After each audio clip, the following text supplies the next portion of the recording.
Good morning students. स्वागत है आप सभी का हमारे चैनल स्टडी विद अभिमान में।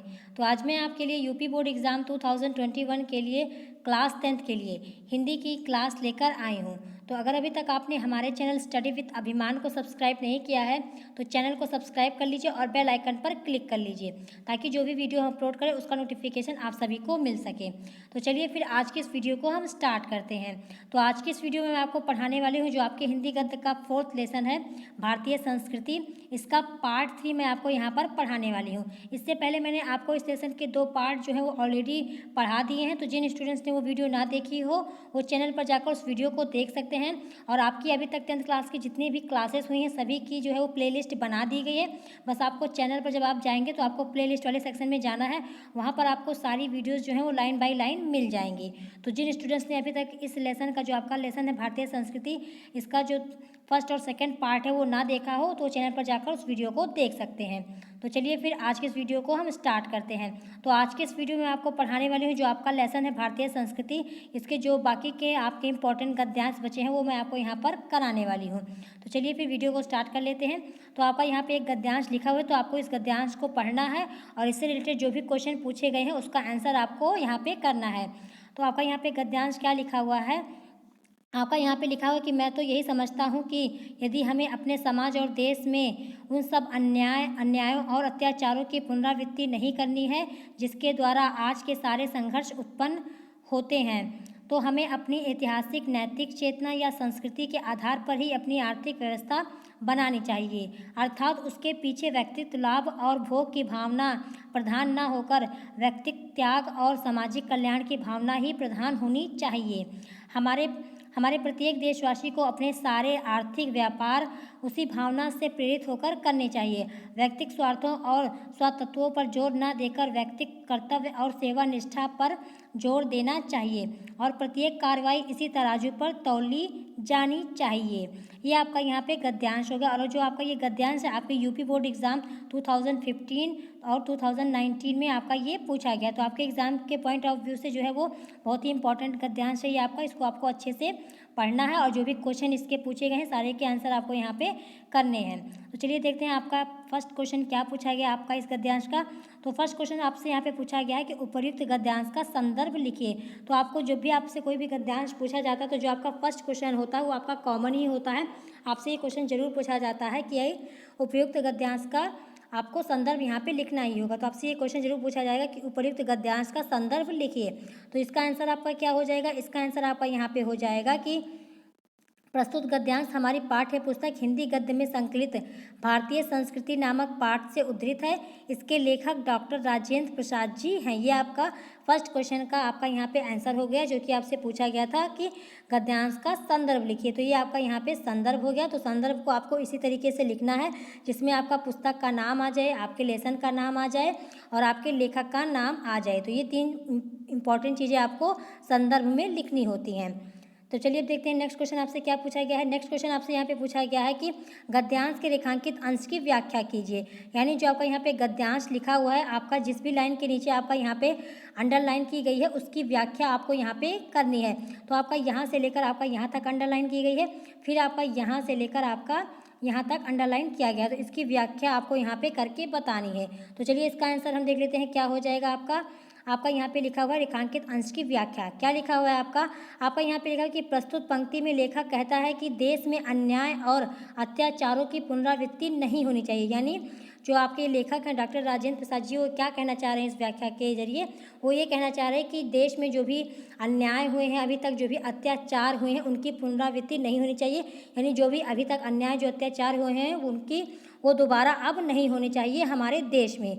ये यहाँ पर जो है डॉक्टर राजेंद्र प्रसाद जी यही कहना चाह रहे हैं। इसके बाद आपका क्या लिखा हुआ है, इसके बाद आपका यहाँ पे लिखा है कि इसी से समाज में संघर्ष उत्पन्न होता है। हमें नैतिकता पर ध्यान देना चाहिए और ऐसी आर्थिक व्यवस्था बनानी चाहिए जिसमें मनुष्य के त्याग की भावना सम्मिलित हो। तो यहाँ पर क्या कहना चाह रहे हैं, पहले तो उन्होंने कहा कि जो भी अभी तक हमारे देश में जो भी अन्याय हुए हैं, जो भी अत्याचार हुए हैं वो दोबारा नहीं होने चाहिए। क्यों? क्योंकि इससे समाज में संघर्ष उत्पन्न होता है, समाज में जो है वो हिंसा उत्पन्न होने लगती है, तो यही यहाँ पर डॉक्टर राजेंद्र प्रसाद जी बता रहे हैं कि अब जो भी अभी तक अत्याचार हुए, जो भी अन्याय हुए हैं वो दोबारा नहीं होने चाहिए और हमें अपनी नैतिकता पर ध्यान देना चाहिए और ऐसी व्यवस्था बनानी चाहिए जिससे मनुष्य में त्याग की भावना उसमें सम्मिलित हो।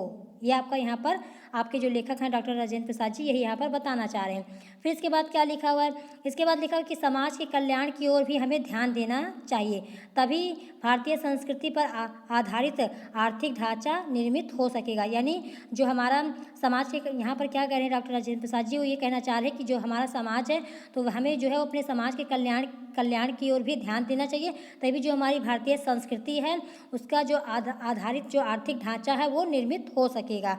ये आपका यहाँ पर उन्होंने बताया। फिर इसके बाद आपका यहाँ पे लिखा कि हम जो भी धन अर्जित करें उसके मूल में लोक कल्याण की भावना निहित होनी चाहिए।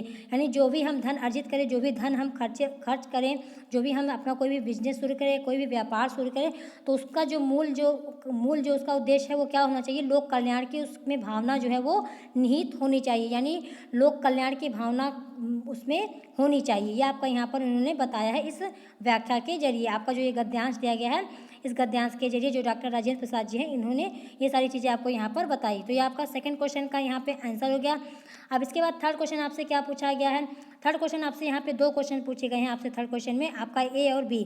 तो आपका यहाँ पे फर्स्ट क्या पूछा गया है कि हमें अपने आर्थिक व्यापार किस भावना से प्रेरित होकर करना चाहिए। ये आपसे यहाँ पे फर्स्ट क्वेश्चन आपका पूछा गया है इसमें। तो आपका इसका आंसर क्या हो जाएगा, आपका यहाँ पे इसका आंसर हो जाएगा कि हमें अपनी ऐतिहासिक नैतिक चेतना या संस्कृति के आधार पर अपनी आर्थिक व्यवस्था बनानी चाहिए। क्या आपका यहाँ पे यही क्वेश्चन पूछा गया था ना कि हमें अपने आर्थिक व्यापार किस भावना से प्रेरित होकर करना चाहिए, तो हमें अपने ऐतिहासिक नैतिक चेतना या संस्कृति के आधार पर अपनी आर्थिक व्यवस्था बनानी चाहिए। ये आपका इसका आंसर हो गया।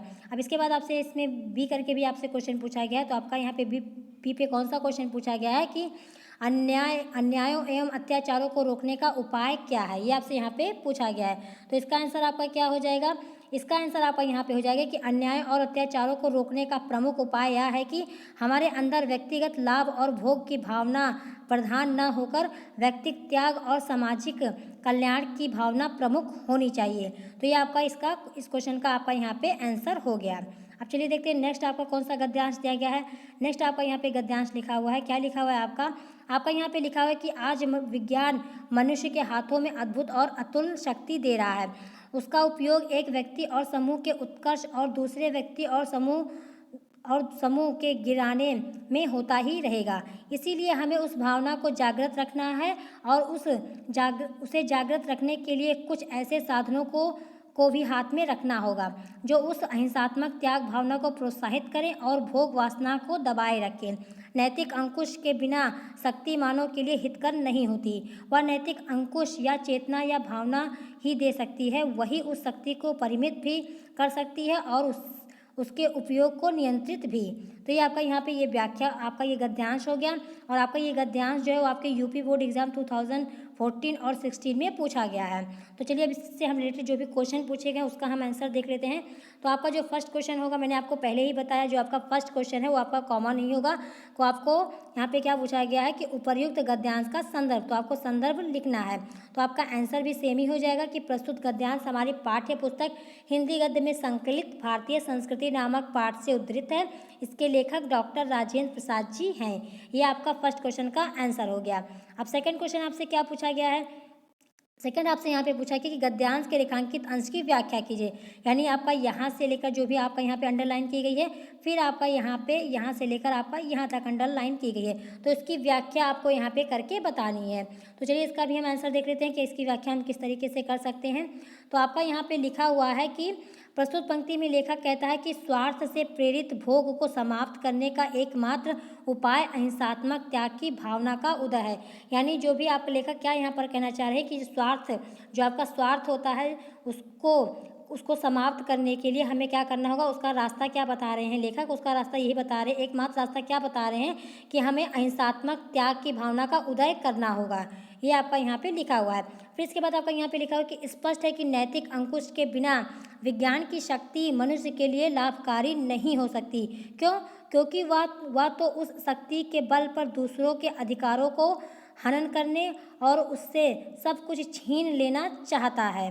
क्या यहाँ पर कह रहे हैं जो आपके लेखक हैं, वो कह रहे हैं कि नैतिक अंकुश के बिना, यानी जो भी आपका यहाँ पे जो भी आपकी विज्ञान है, जो विज्ञान की शक्ति है, उस पर अंकुश भी होना चाहिए। अगर अंकुश नहीं होगा तो मनुष्य के लिए लाभकारी नहीं होगी। क्यों लाभकारी नहीं होगी? क्योंकि अगर विज्ञान की जो शक्ति है, अगर उसकी शक्ति के बल पर क्या करेंगे लोग, वो दूसरों के अधिकारों को हनन करेंगे और उससे सब कुछ छीनने की भी कोशिश करेंगे। तो जो भी आपका विज्ञान है, जो भी विज्ञान की शक्ति है, उस पर अंकुश भी होना चाहिए। आपका यहाँ पे लिखा हुआ है कि नैतिक अंकुश आपका यहाँ पे होना चाहिए। तो यही लेखक आपको यहाँ पर बताना चाह रहे हैं। फिर इसके बाद आपका यहाँ पे लिखा हुआ है कि किंतु धर्म अधर्म पाप पुण्य उचित अनुचित का नैतिक अंकुश उसे ऐसा करने से रोकता है। इसी डर से विज्ञान की शक्ति का उपयोग सीमित मात्रा में करता है और नियंत्रण इस प्रकार करता है कि उसका विनाश के लिए उपयोग ना किया जा सके। यह आपका यहाँ पर लेखक ने बताया है। तो आपका यहाँ पे सेकंड क्वेश्चन का यहाँ पे आंसर हो गया, जो कि आपको गद्यांश के रेखांकित अंश की व्याख्या आपको यहाँ पे करनी थी। अब यहाँ से आपसे थर्ड क्वेश्चन क्या पूछा गया इस गद्यांश में? आपसे एक थर्ड क्वेश्चन पूछा गया कि आज विज्ञान मनुष्य को क्या दे रहा है। ये आपसे यहाँ पे क्वेश्चन पूछा गया, क्या पूछा गया कि आज विज्ञान मनुष्य को क्या दे रहा है। तो आपका इसका आंसर क्या हो जाएगा? आपका इसका आंसर हो जाएगा कि आज विज्ञान मनुष्य को अद्भुत एवं अतुल शक्ति दे रहा है। तो आपका इस क्वेश्चन का यहाँ पे आंसर हो गया। अब चलिए देखते हैं आपका नेक्स्ट कौन सा गद्यांश है आपका यहाँ पे। नेक्स्ट आपका यहाँ पे लिखा हुआ है, आपका क्या लिखा हुआ है?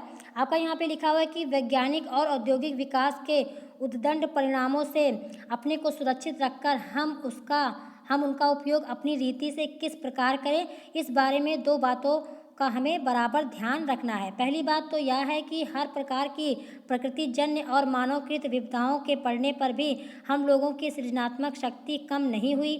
हमारे देश में साम्राज्य बने और मिटे, विभिन्न संप्रदायों का उत्थान पतन हुआ, हम विदेशियों के आक्रांत और पददलित हुए, हम पर प्रकृति और मानव ने अनेक बार मुसीबतों के पहाड़ ढा दिए, पर फिर भी हम लोग बने रहे, हमारी संस्कृति बनी रही और हमारा जीवन एवं सृजनात्मक शक्ति बनी रही। हम अपने दुर्दिनों में भी ऐसे मनुष्यों और कर्मयोगियों को पैदा कर सके जो संसार के इतिहास के किसी युग में अत्यंत उच्च आसन के अधिकारी होते। ये आपका यहाँ पे व्याख्या लिखी, आपका जो गद्यांश है लिखा हुआ है।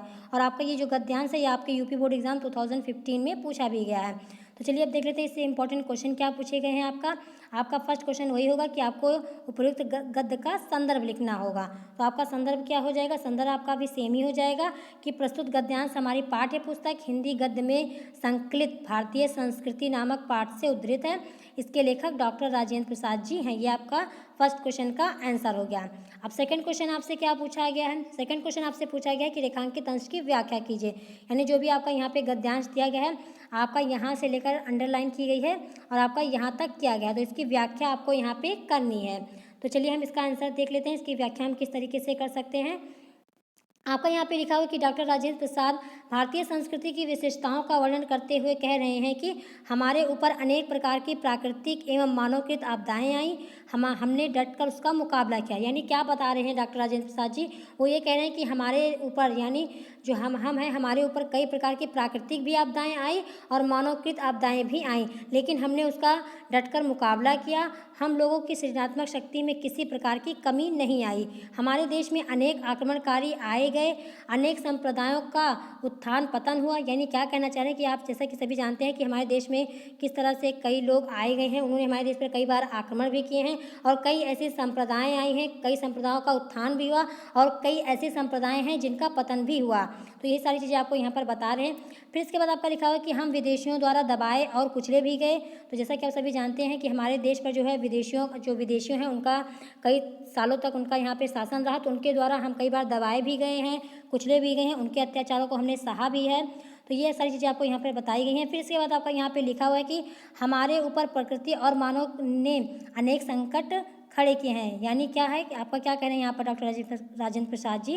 वो यही कह रहे हैं कि प्रकृति ने भी हमारे ऊपर कई संकट खड़े किए हैं और मानव ने भी हमारे ऊपर कई संकट खड़े किए हैं, लेकिन फिर भी हम यथावत बने रहे, हमारी संस्कृति अक्षुण्ण रही। क्या कह रहे हैं आपके यहाँ पर जो डॉक्टर राजेंद्र प्रसाद जी हैं? वो यही कह रहे हैं कि कितनी सारी हमारे देश पर विपदाएं आई, मनुष्य के द्वारा भी और प्रकृति के द्वारा भी, लेकिन हम जो है यथावत बने रहे और हमने अपनी भारतीय संस्कृति को भी बनाए रखा। हमारा जीवन और हमारी सृजनात्मक शक्ति यथावत कायम रही। आपका यहाँ पे लिखा भी हुआ है कि जो हमारा जो जीवन है और जो हमारी सृजनात्मक शक्ति है वो वैसी की वैसी बनी रही। कहने का अभिप्राय यह है कि इतनी विषम परिस्थितियों में भी हमारी संस्कृति पर कोई प्रतिकूल प्रभाव नहीं पड़ा।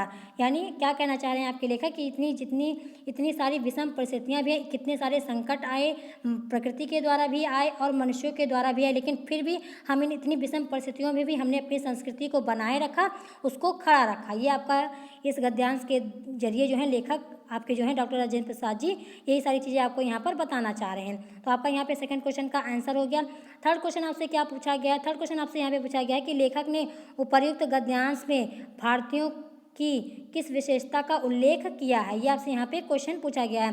तो आपका इसका आंसर क्या हो जाएगा? आपका यहाँ पे इसका आंसर हो जाएगा कि लेखक ने इस गद्यांश के माध्यम से भारतीयों के अदम्य साहस, धैर्य एवं विषम परिस्थितियों से लड़ने की क्षमता जैसी विशेषताओं का उल्लेख किया है। तो ये आपका हो गया थर्ड क्वेश्चन का आंसर। तो यहाँ पर आज के इस वीडियो में मैंने आपको इस लेसन के 3 इंपॉर्टेंट जो भी गद्यांश हैं वो कराए हैं। अभी आगे भी इसके कुछ इंपॉर्टेंट गद्यांश बचे हुए हैं, वो मैं आपको नेक्स्ट वीडियो में कराऊंगी। तो अगर आज की इस वीडियो में आपको कोई चीज़ ना समझ में आई हो या आपका कोई क्वेश्चन हो तो आप कमेंट सेक्शन में पूछ सकते हैं। और अगर आज की वीडियो आप सबको पसंद आई हो तो वीडियो को लाइक करना, शेयर करना और हमारे चैनल स्टडी विद अभिमान को सब्सक्राइब करना मत भूलिएगा। तो आज की वीडियो में इतना ही। Thanks for watching.